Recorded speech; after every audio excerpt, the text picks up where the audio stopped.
We are living in a world where we often hear about heinous crimes committed by individuals who shock us with their depravity. One such individual was Jeffrey Dahmer, who committed some of the most gruesome and horrifying crimes in American history. Today, we will delve deep into the life and crimes of Jeffrey Dahmer. Jeffrey Dahmer was born on May 21, 1960 in Milwaukee, Wisconsin. He was the eldest of two sons and had a difficult childhood. His parents constantly fought and eventually divorced when he was just 18. Dahmer's father was an analytical chemist, and his mother suffered from depression and anxiety. As a child, Dahmer was described as being reserved and shy, with few friends. He was also a very curious child, and his fascination with dead animals started at a young age. Some experts have suggested that Dahmer's behavior towards animals may have been an early warning sign of his later violent tendencies towards humans. In addition to his interest in dead animals, Dahmer also struggled with his sexuality. He was attracted to men, but growing up in the 1960s and 70s, homosexuality was not as accepted as it is today. Dahmer's parents were also deeply religious, and they may have instilled in him a sense of shame or guilt about his sexual preferences. Dahmer's parents' troubled marriage and eventual divorce may have also had an impact on his mental health. He later described feeling abandoned by both of his parents, and some experts believe that this may have contributed to his feelings of isolation and detachment from others. When Dahmer was 18, he committed his first known murder, but it would be several years before he would start killing again. During this time, he struggled with alcoholism and was arrested several times for drunk and disorderly conduct. He also had several failed relationships and jobs, and by the time he started his killing spree, he was living alone and isolated from society. While there is no clear explanation for why Dahmer became a serial killer, his troubled childhood, sexual confusion, and alcoholism may have all played a role in his eventual descent into madness. Early crimes. After committing his first known murder in 1978, Jeffrey Dahmer remained inactive for several years. During this time, he continued to struggle with alcoholism and drifted from one job to another.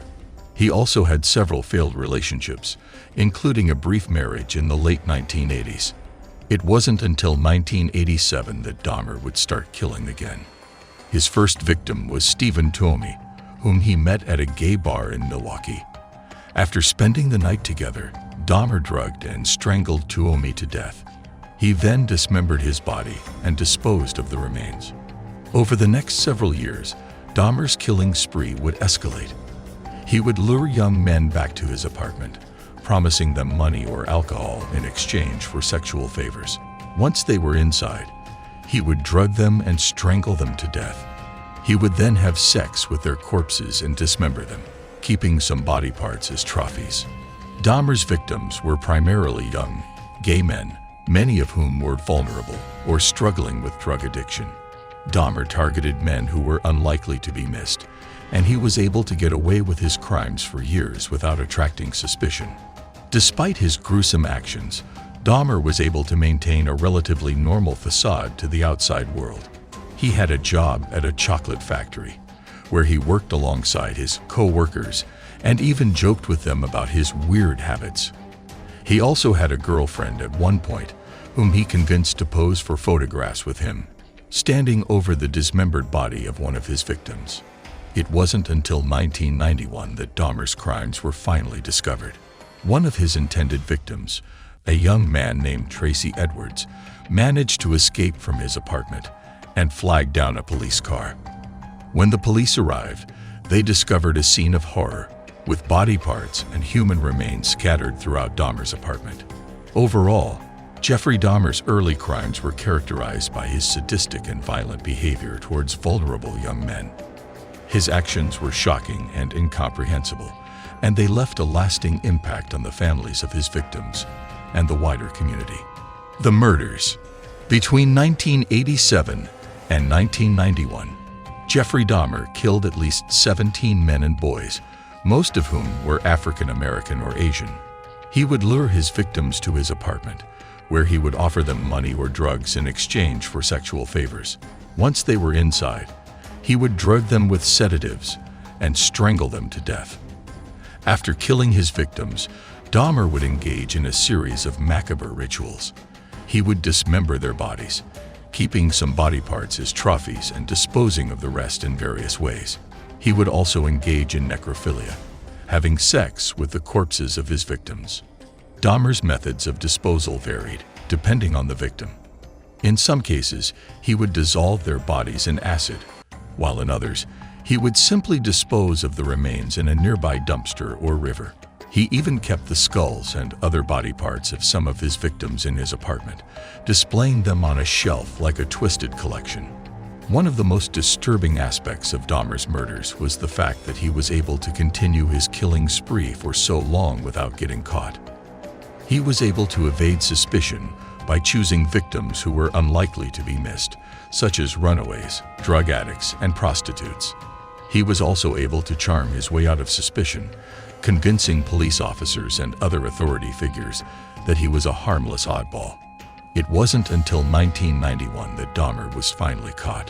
One of his intended victims managed to escape from his apartment and flag down a police car. When the police arrived, they discovered a scene of horror with body parts and human remains scattered throughout Dahmer's apartment. Dahmer was arrested and later confessed to his crimes, expressing remorse for his actions.